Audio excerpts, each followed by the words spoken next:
Welcome back to Railroads Online. We're here at the coal mine. We've just unloaded the beams and the rails, and it's time for good old Debbie here, our class 70, to get some coal added to her and head on home. There's a simple little teardrop loop here. So let's put around the circle and get loaded up. Just going to do a very simple pull forward.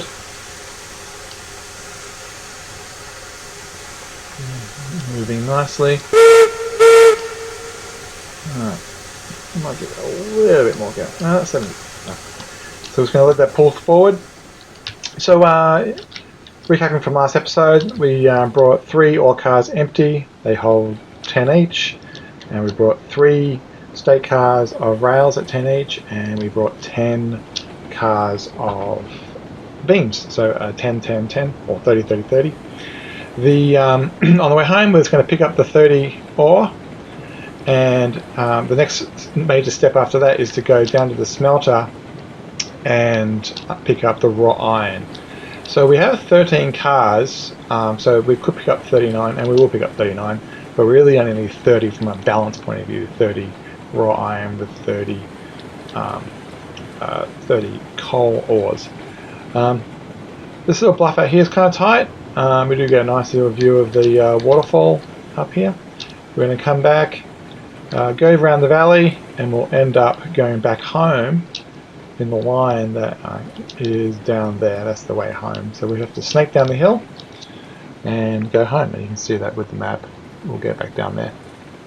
Alright, before it's too late, let's jump back here and make sure these points are flipped. Pretty simple track layout up here.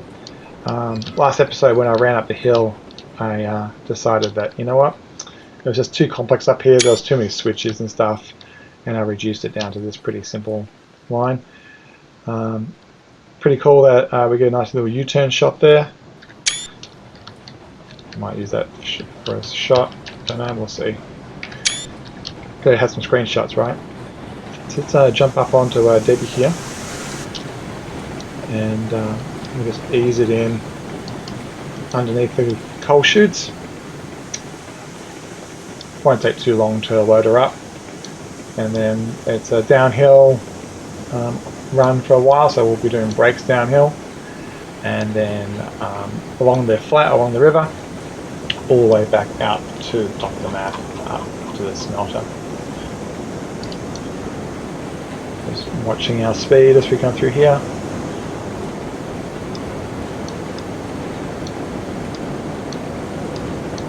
The pad here represents the alignment of those, so that's what we're going to be lining up for. I've got the markers on the ground there for like a load in the opposite direction, but I don't have them going this way, so I'm just going to eyeball it. They were remnants of when we used to load the other direction. But, that will do. The coal on the ground kind of helps too, the spillage of the coal. So, all right. We've got 30, we brought 30, kind of makes sense. So, very nice, 10 blocks in each.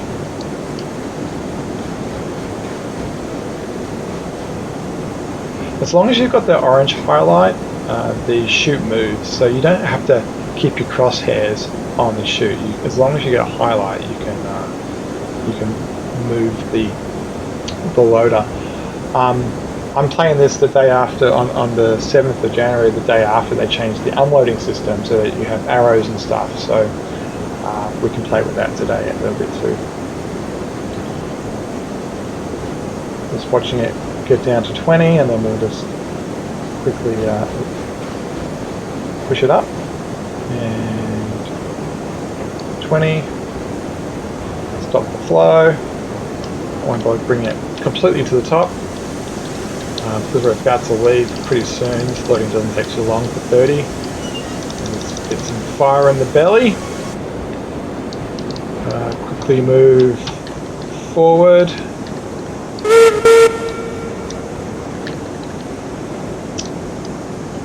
was watching a video yesterday and someone had done 200 oil barrels which means they've come here and done this for 200 worth of ore. And so we talked about this a couple of episodes ago. There's a balance between usability of the train and time.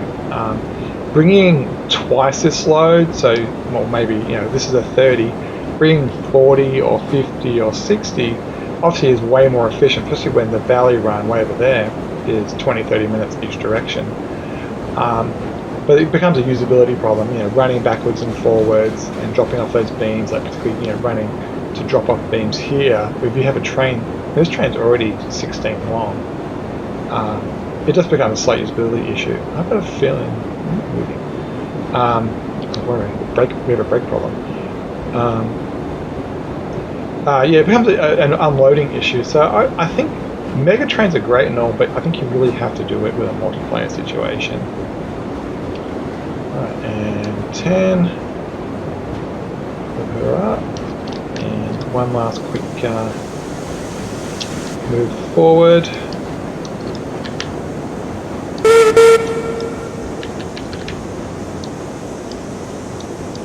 So the old teardrop I had used to fork off earlier and come back really wide, and it used to come join way back there, and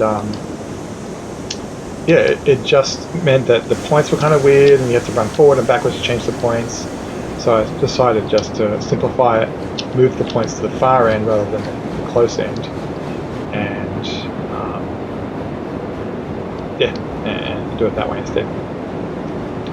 Last one. This one I only had 10 in it, so I don't have to watch the thing too much. Taking a bit of a wide shot here.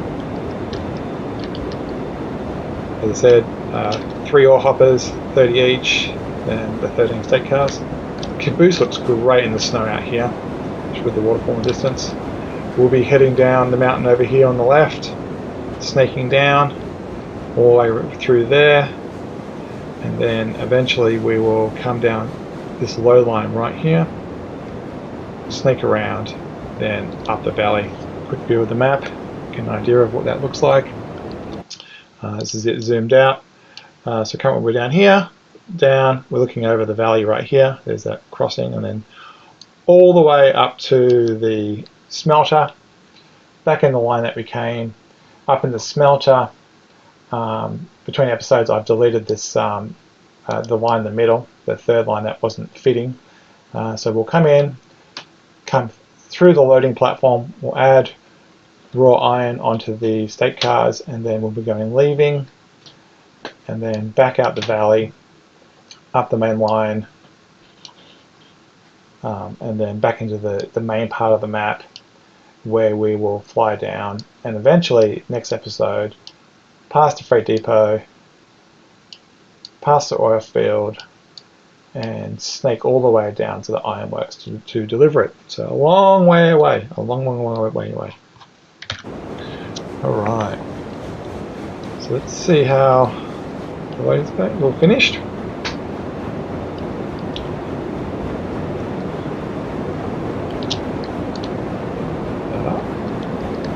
You can still use WSD in this situation. The camera doesn't move, but you can. So you can kind of get some usability here. I'm going to just for paranoia, drop the save, and let's head off. There should still be enough wood. I will give it a little bit more. Just keep it a little bit warm. But, yeah, let's head off. Take it easy down the hill.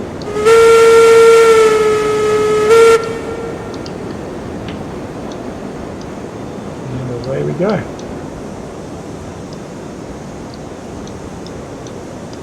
Cylinder cocks just for fun because we're in yards. The point of the cylinder cocks is to remove water from the cylinders. When there's a heat differential, you can get condensation and it causes water to build up on the lining of the cylinders, and water doesn't like to be compressed. So if you try to push against it, you could literally blow the end of the cylinders off. And so the point of the cylinder cocks is to alleviate that pressure.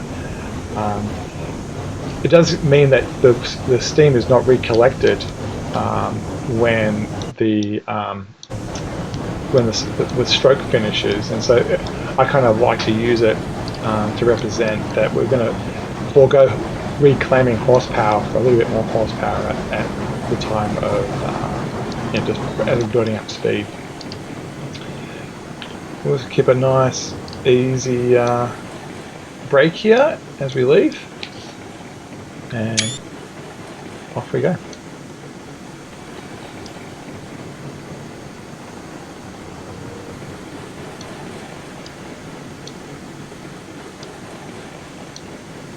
I really do like the path that the developers have made for this area. I think it's quite a beautiful gradual drop. From that point, the high point back there at the ridge, this line is dropping at 3%, I believe. And so that's why it's a little bit high. So you could push it a little bit further back, more steep, back up the track to get it a little bit lower.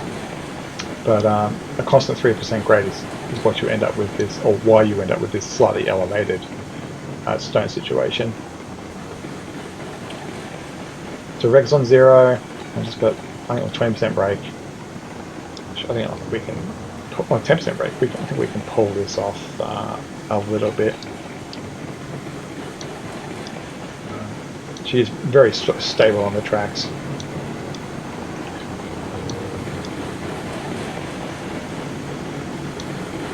Around the big horseshoe again.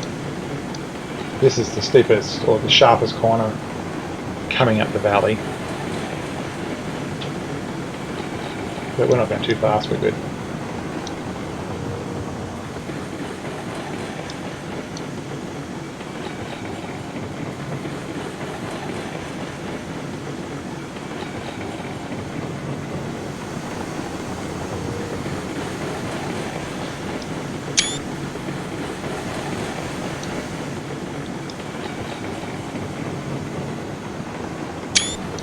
Having a couple of screenshots.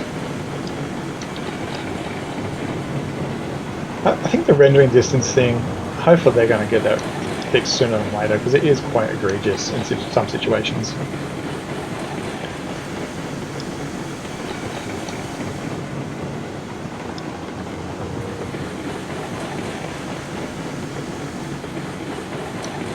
There's one last semi-sharp left-hand turn here. Then after that, it gets quite mild, so we can probably turn the brake off after this corner.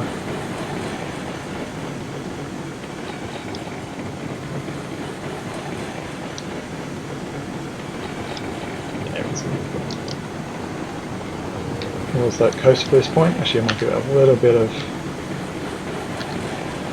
power.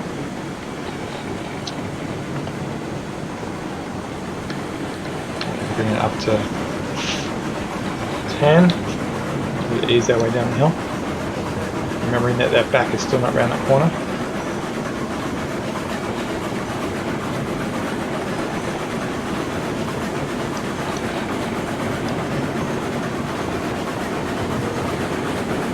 Nice wide corners there. There is a temptation to kind of cut the corner a bit more. But actually it's a little bit turn square, this could be smoothed out. Yeah, skip it wide. There's a little hump up here. I don't know if it passed it or not. Oh, here it is right here. You have to decide whether you're going on the left or the right. I end up going on the left. I don't think it matters if you go on the right. It does mean that the prior corner you have to curve more to get to it. So that's why I went wide. Yeah, that's a choice you have to make.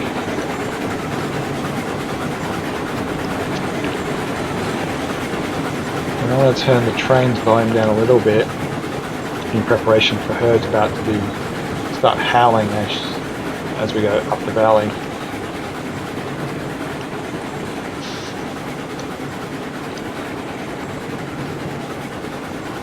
There's this is like a little high area. I remember going through here during the track, and you have to change the grade through here.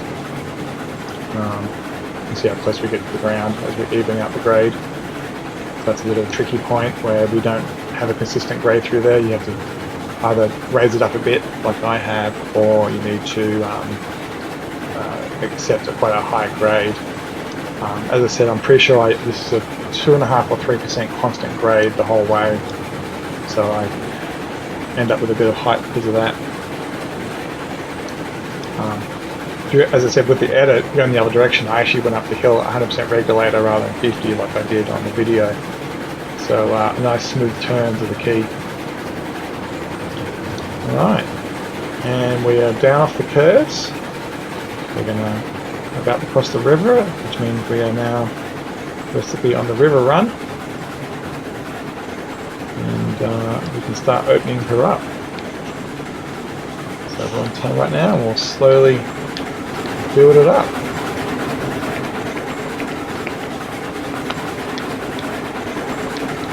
And go all the way up to 100.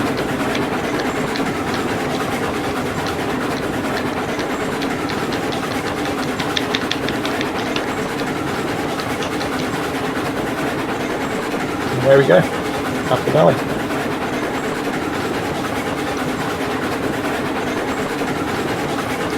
And last view of the waterfall back there.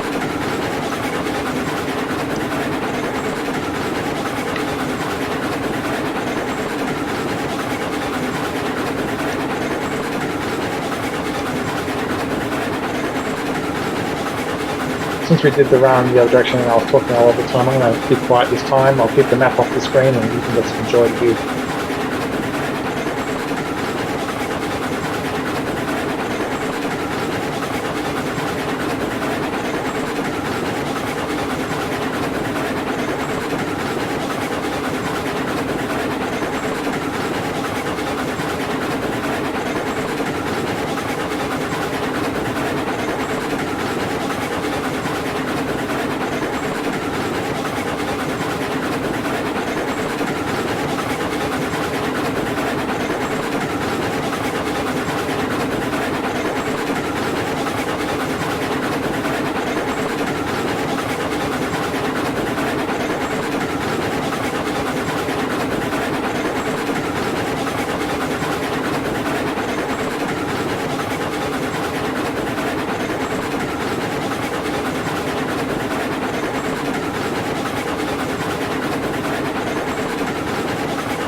Alright, just winding it back down a bit. I'm winding it down to 20.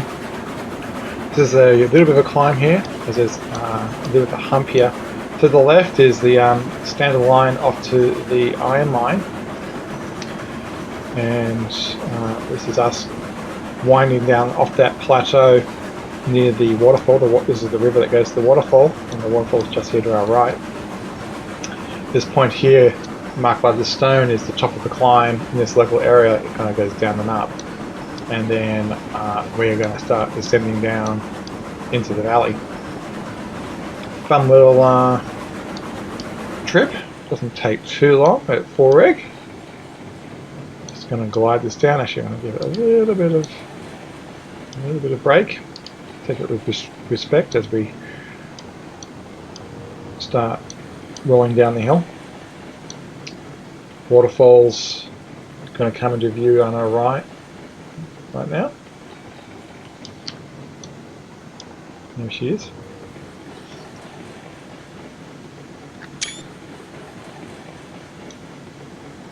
I mentioned this in the last going up the hill, and also with the ore episodes.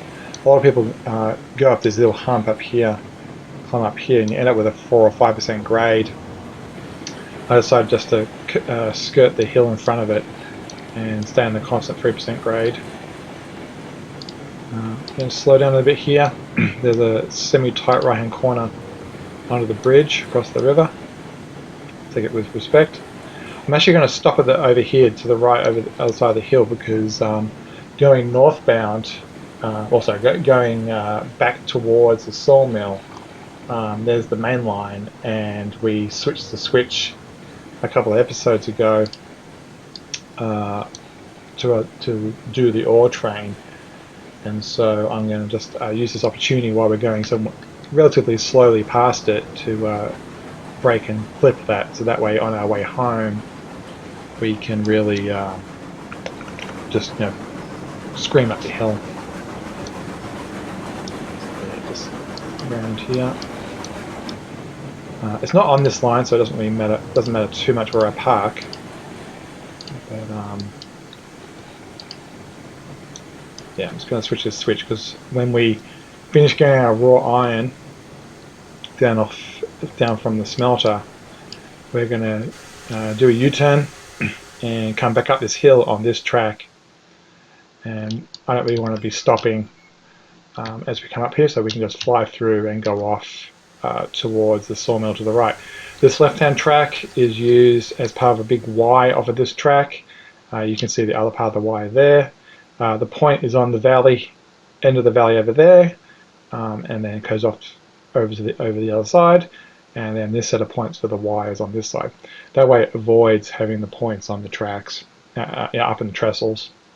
So yeah, that's why that was set, because of the iron ore run that we did using that track. So let's finish off going downhill. And that was a terrible whistle, but a whistle nonetheless. And so yeah, that's ready for us to head off up the main line, past the sawmill. There's no reason to stop in the sawmill. We'll drive right past it, and then into past the freight depot, and all the way down through to the Ironworks, and that will be next episode. But we've got smelter work to do first. We need to pick up the raw iron. Another good view of the waterfall to the right, and the trestle that skirts the cliff in front of it to avoid that little bit of a hump, 4-5% grade climb. I do love this semi-hidden valley run at the back of the smelter. I think it's a very elegant way to get down to the smelter.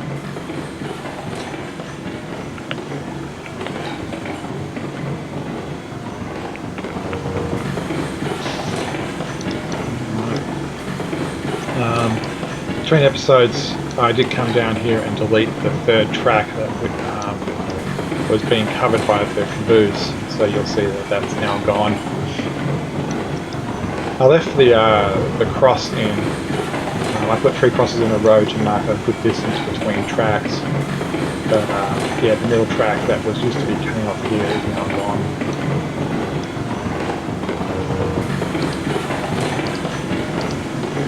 Bell on. Tell the locals that we've arrived. What the bell does is it pulls the rope and starts a physics on the bell twisting. So it will keep perpetually ringing while the physics, the weight of the bell keeps going. But yeah, when you pull that, you can see the tug motion on the wire. So that's why it doesn't kind of stop when you turn it off. It's because it's more of the motion of pulling off the bell. So it's good to see we've got a lot of material. We've the last couple of episodes we brought up the coal amount, or the iron ore amount a lot. Cordwood's completely full. Rails we depleted a little bit going the other direction. And now we're just going to work on this raw iron.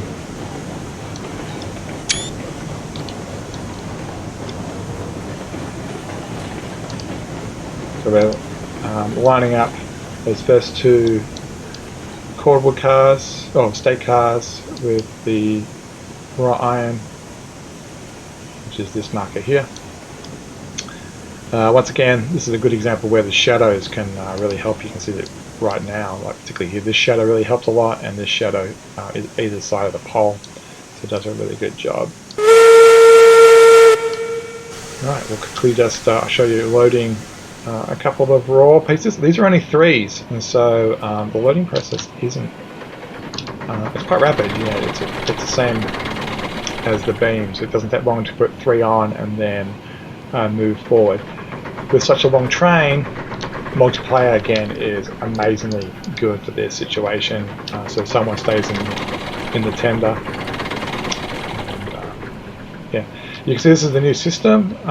It just came out today in today's patch, where the arrows show where, if you clicked for an unload, where it would go. Obviously, this would be wasted. It